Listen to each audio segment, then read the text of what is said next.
Help contribute to they're immature a lot. males. Yeah, we're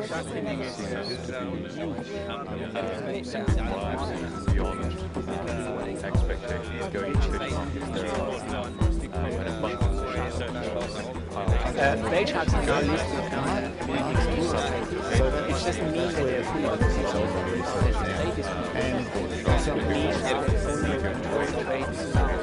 as long as it's sustainable.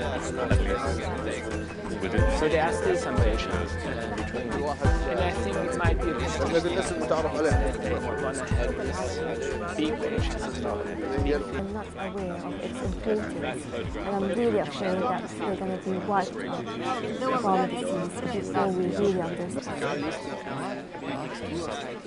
It's just a mean way of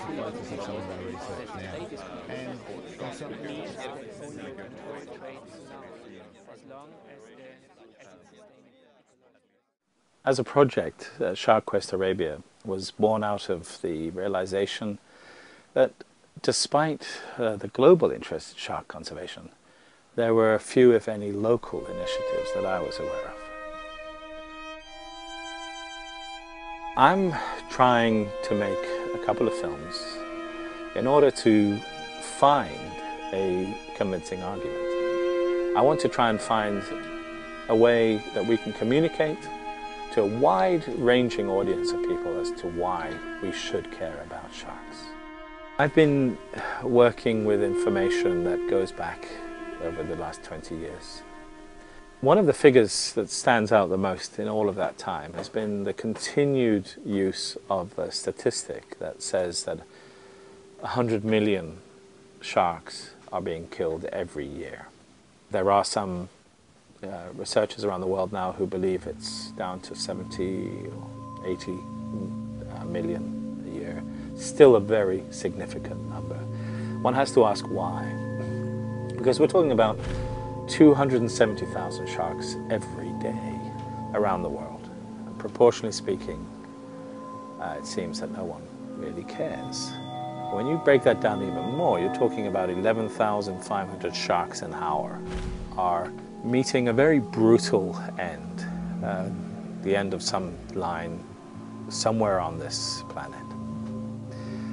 And all basically for the sole purpose of ending up in the soup bowl. It's an alarming statistic, but proportionally speaking, no one cares. No one seems to really care about this animal. For every individual that does care, and there are a growing number around the world of people that sign petitions, express their concern, or get involved in conservation, there are over 20 million others who don't even know that we even have a problem, or don't even care. And that's the point of really this project for me, because many people continue to ask me why they should care. It pains me to say that a lot of that killing is going on unregulated and uncontrolled, even here in this region. And this is as much an Arab world story as it is a global issue.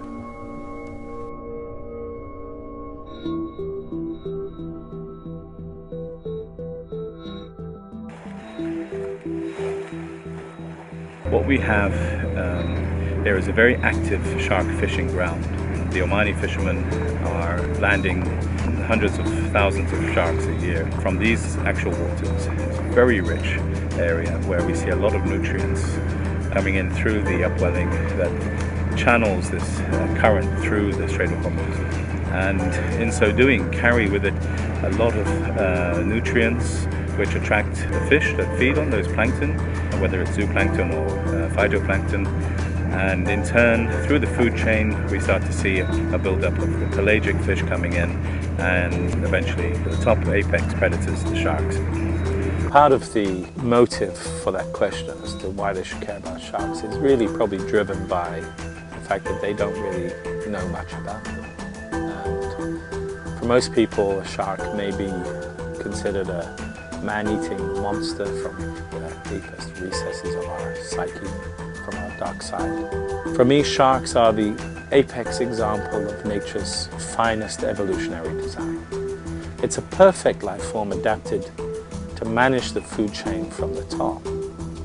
As an animal, it's equipped to defend itself against natural selection. It certainly has been an animal that's been vilified by the media, by movies, documentaries and television. Obviously, newspapers around the world are always quick to pounce on a story of a shark attack. And it's continuing to be presented, despite what we've learnt about sharks over the last 20 years, as a cold-blooded killing machine. But we're filling in some of the details, and the media is also. So it's not just a cold-blooded killing machine, it's now a cold-blooded killing machine that's honed over 400 million years of evolution to be at the top of its food chain. So there is some added knowledge being imparted to the public, but it's still being represented or presented in this frightening manner. And yet, we now know better. And certainly in the last 20 years, we've made a lot of progress as to what we do know. And we're living in this whole new world order where accessing information is really at the touch of a button. The internet itself provides instantaneous access to information. So why are we still making decisions that negate the decades of learning and dispense with the pure common sense? We talked about the fear, but where's our love and compassion and even intelligence? Because when it comes to sharks, we just seem to dismiss everything that we know. And make no mistake, this is really one of the biggest and most shameful commercial sellouts that humanity has ever faced in terms of marine resources. Humanity has a tendency to destroy what it fears or fails to understand. That justifies to most people their continued closing of a blind eye to the fate of sharks around the world. So the only way we can save sharks, I believe, from disappearing from our seas is to really better understand the nature of this incredible animal.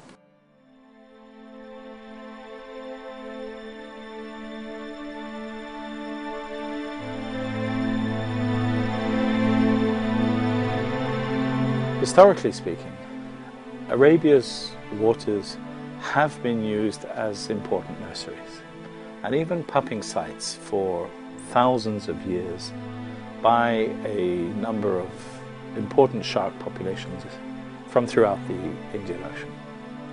The same applies for cetaceans, turtles, and even endangered dugong, amongst others. So these waters were at one time considered remote and naturally safe, providing sanctuary for thousands of years by many species due to really the absence or low impact of human presence. All the way up until the advent of the oil era, when that changed.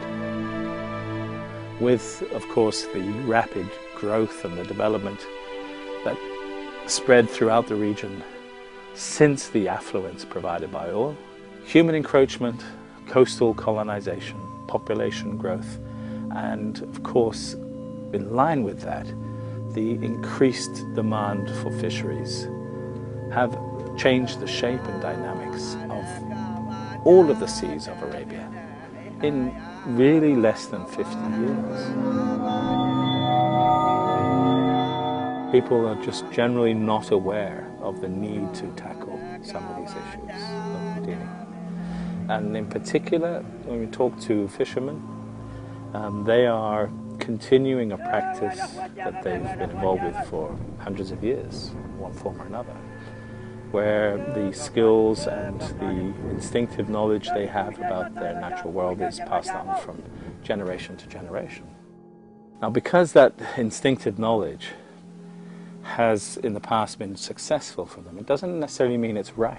It certainly doesn't necessarily mean it relates to the current world order, to what we need to apply now.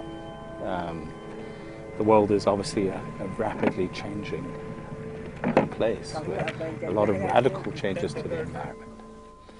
And in a very short time span, between 50 to 100 years, man has literally altered the balance of nature.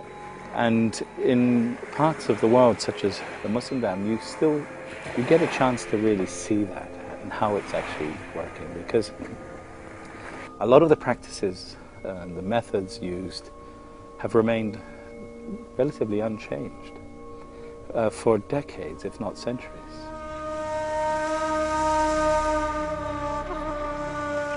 You know, the interaction with fishermen is critical to the general survival of sharks, because they represent a source of knowledge which now the academic world needs to derive important data from and information.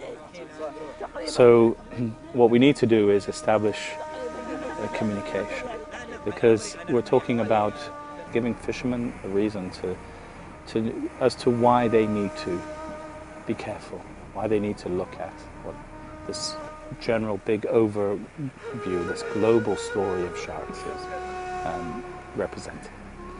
And in return, we need to take from them information that can help us progress the next priority, which, and actually in some ways is the main priority, and that is research. It is the gathering of information, gathering of data, understanding behavior, identifying hotspots, looking at areas of importance as nurseries, as pupping grounds of various species. And that will help, in turn, the conservationists to make important decisions about how to manage the resources.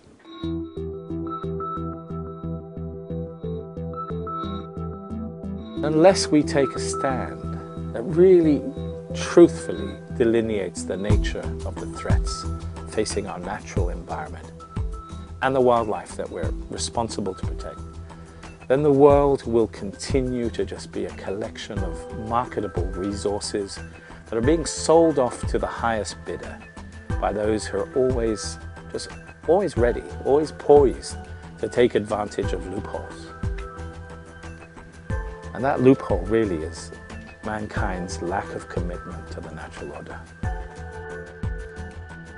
It's clear to see that the reef systems, the ecology in general, is in good condition. In fact, we're surprised at just how well the coral reefs are doing. The sheer number of fish in general is healthy, but the sharks are missing from the coastal areas. So these sharks are probably more at offshore and deep sites. First of all, we need to really get a true understanding of the range of species that are present in these waters. We need also to understand just the population densities of those different species. We need to know and identify nurseries, pupping grounds. We need to know which of those hotspots are very close to the edge of being fully depleted, or which areas are still relatively well populated. So we need to understand across the region what is the true status of sharks in these waters.